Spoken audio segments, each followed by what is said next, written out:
오늘은 전 세계에서 급격히 인기를 끌고 있는 넷플릭스 영화 계시록에 대해서 이야기해 보겠습니다. 이 영화는 넷플릭스 글로벌 탑 10 비영어 영화 부분에서 1위를 차지하며 지금 큰 화제를 모으고 있는데요. 그 이유를 한번 살펴보시죠. 가장 먼저 이 영화를 만든 연상호 감독은 부산행, 지옥, 정의 등과 같이 큰 인기를 모은 작품들을 만든 감독인데요.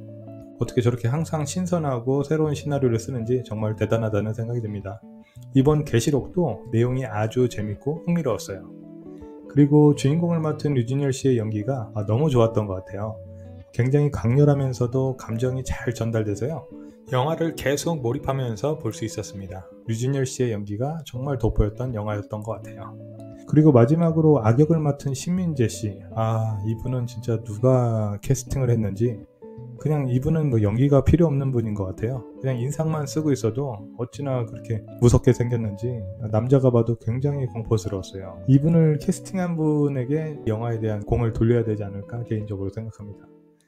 계시록은 오랜만에 넷플릭스에서 봤던 재밌는 영화였고요. 후반부에 다소 억지스러운 전개가 있었지만 전체적으로 훌륭한 작품이라고 생각합니다. 그럼 계시록에 대한 글로벌 리뷰를 한번 살펴보겠습니다. 영화 계시록은 앞으로도 입소문을 타고 인기가 계속될 것으로 예상됩니다. 할리우드 영화들보다 더 나은 작품 같아요. 이번 넷플릭스의 최신 한국 영화는 여러 유사한 영화들과 비교해도 손색이 없습니다. 이 영화의 기본 줄거리는 유괴범과 목사를 중심으로 전개되지만 여러 번의 반전이 있으며 선과 악의 경계가 흐려집니다. 이는 대부분의 할리우드 슈퍼히어로 영화보다 훨씬 현실적인 모습이기도 합니다. 영화 내내 몰입하게 되며 그녀가 살아있을까 아닐까? 라는 의문이 지속적으로 이어집니다. 물론 몇 가지 단점도 있습니다. 스토리가 아주 혁신적이지 않고 마지막에 큰 반전이 있는 것도 아닙니다. 하지만 끝까지 긴장감을 유지하며 충분히 흥미롭게 즐길 수 있는 영화입니다. 또한 캐릭터들이 몇 가지 말도 안 되는 선택을 한다는 점도 아쉬운 부분입니다. 예를 들어 형사가 범죄 현장에 혼자 가거나 범인이 자신의 흔적을 전혀 지우지 않는 점이 특히 눈에 띕니다. 하지만 이런 실수는 많은 영화에서 볼 수 있는 요소들이며 저에게 있어서는 긴장감을 해칠 정도는 아니었습니다. 개인적으로 종교적인 요소가 많이 등장하지만 이를 강요하는 방식이 아니었던 점이 좋았습니다. 신의 개입이 있었는지는 관객의 상상에 맡겨지기 때문에 유신론자든 무신론자든 불편함 없이 영화를 볼 수 있을 것입니다. 마지막으로 다른 리뷰어가 연기에 대해 부정적으로 말했지만 저는 연기가 매우 훌륭했다고 생각합니다. 서양 배우들과 비교해도 훨씬 뛰어난 연기를 보여주었으며 마지막 장면에서는 눈물까지 흘렸습니다. 오히려 부정적인 리뷰를 남긴 사람이 인종차별적인 태도를 보인 것은 아닌가 싶습니다. 결론적으로 이 장르를 좋아하는 분들에게 강력히 추천합니다. 다만 이런 스타일의 영화가 취향이 아니라면 다소 지루할 수도 있습니다. 저는 이 영화에 10점 만점에 8점을 주고 싶습니다. 첫 장면부터 완전히 몰입됐어요. 심장이 쿵쾅거렸고 화면에서 눈을 뗄 수가 없었습니다. 이 영화에서 가장 빛나는 존재는 단연 류준열입니다. 와, 정말 대단한 연기였어요.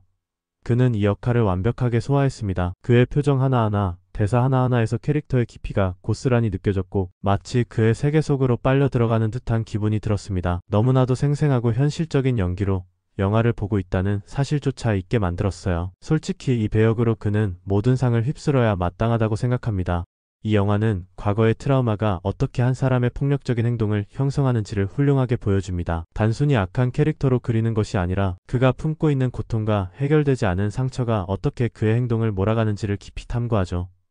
이 작품은 때로 어둠이 깊은 상처에서 비롯되며 치유되지 않은 고통이 더욱 파괴적인 무언가로 변할 수 있다는 사실을 일깨워줍니다. 또한 종교적 광신이 지닌 위험성을 강렬하게 드러냅니다. 맹목적인 신앙이 어떻게 잔혹하고 해로운 행동을 정당화하는 도구로 사용될 수 있는지를 보여주죠. 영화는 어떤 사람들이 신의 뜻이라는 개념을 이용해 자신의 가장 어두운 충동을 합리화하는지를 탐구하며 헌신과 집착의 경계를 흐리게 만듭니다. 통제되지 않은 믿음과 해결되지 않은 고통이 어떻게 인간의 도덕적 기준을 뒤틀 수 있는지를 강렬하게 보여주는 작품입니다. 연상호 감독의 또 다른 좋은 영화네요. 저는 한국 영화를 정말 좋아해서 연상호 감독의 새로운 영화를 기대하고 있었습니다. 감독의 이전 작품인 부산행과 정의도 매우 즐겁게 봤고 두 영화 모두 8점을 줬습니다. 계시록은 그 두 영화보다는 못하지만 여전히 충분히 괜찮은 영화입니다. 이번에는 다른 장르인 범죄 스릴러 장르로 좋은 배우들과 따라가기 즐거운 이야기로 구성되었습니다. 물론 영화 후반부의 범죄 해결이 조금 너무 쉽게 전개되긴 했지만 이 장르에서는 여전히 괜찮은 작품입니다. 촬영 역시 매우 좋았고 연상호 감독의 작품답게 거의 항상 기대를 저버리지 않네요. 한국 영화를 좋아하는 팬으로서 이 영화가 어떤 내용을 담고 있을지 기대가 컸습니다. 결론적으로 한국 스릴러 중에서 걸작이라고 할 수는 없지만 확실히 볼만한 가치가 있는 영화입니다. 연기, 대화 그리고 감독의 연출이 모두 이야기와 잘 어울렸습니다. 이 영화를 보게 만든 것은 사람들이 믿고 있는 것에 어떻게 속을 수 있는지에 대한 묘사였습니다. 마지막 15분은 이야기 전개와 관련해 조금 더 세밀하게 다듬어졌으면 좋았을 것 같습니다. 이 부분이 좀 더 잘 정리되었으면 관객이 더 몰입할 수 있었을 것 같고 개인적으로는 결말이 강한 인상을 남기지 않았습니다. 그럼에도 불구하고 좋은 순간들이 있는 영화입니다. 넷플릭스 영화로 나쁘지 않지만 좀 더 강렬한 것이 필요했어요. 연상호 감독의 범죄 스릴러는 제가 기대했던 것보다 조금 부족한 점이 있었습니다. 매우 흥미로운 캐릭터들과 이들을 연결하는 일련의 범죄, 그리고 그 과정에서 일어나는 계시들이 주된 요소였는데요. 이 영화는 완전한 캐릭터 분석 영화나 긴장감 넘치는 스릴러가 되었어야 했습니다.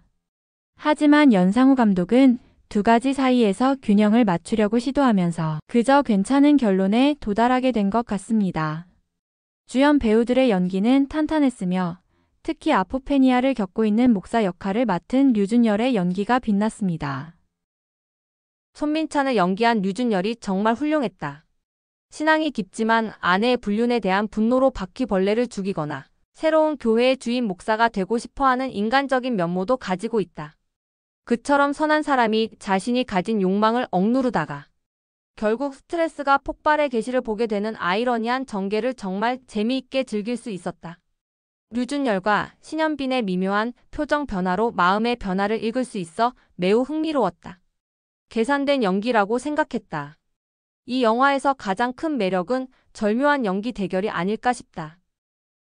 나약한 목사가 하나님의 가르침과 자신의 마음 사이에서 갈등하는 모습이 흥미로웠고 후반부에 점점 미쳐가는 모습은 지나치게 신앙이 깊어도 뭔가 어색하게 느껴지는 작품이었다.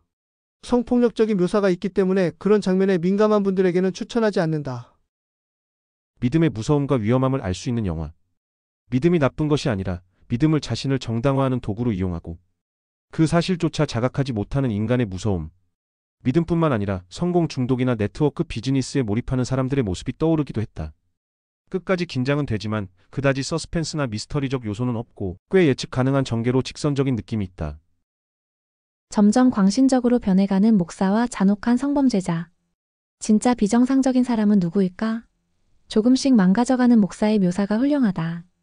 스토리에도 깊이가 있어 과거의 실패를 극복하는 여성 형사와의 삼각관계 속에서 이야기가 전개된다.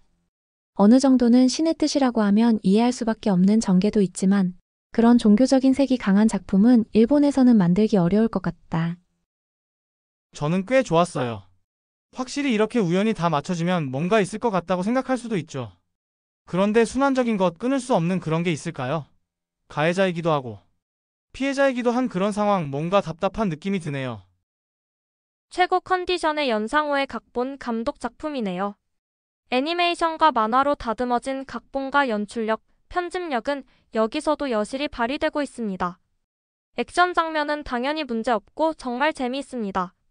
하지만 꽤나 기발하고 강한 개성에 관객의 예상을 뒤엎으려는 의도가 담긴 전개이기 때문에 마음의 준비를 하고 보는 걸 추천합니다. 자유자재로 다룬다는 느낌이에요. 류준열 압도적인 연기. 어떻게 이런 연기를 할 수 있는지 정말 놀랍네요. 무엇보다도 연상호 감독의 뛰어난 시나리오와 배우들의 훌륭한 연기 덕분에 이 흥행놀이는 앞으로도 계속될 것으로 보입니다. 스릴러를 좋아하시는 분들은 꼭 보시길 바라겠고요. 내용이 유익했다면 좋아요와 구독 부탁드리겠습니다. 그럼 행복하세요.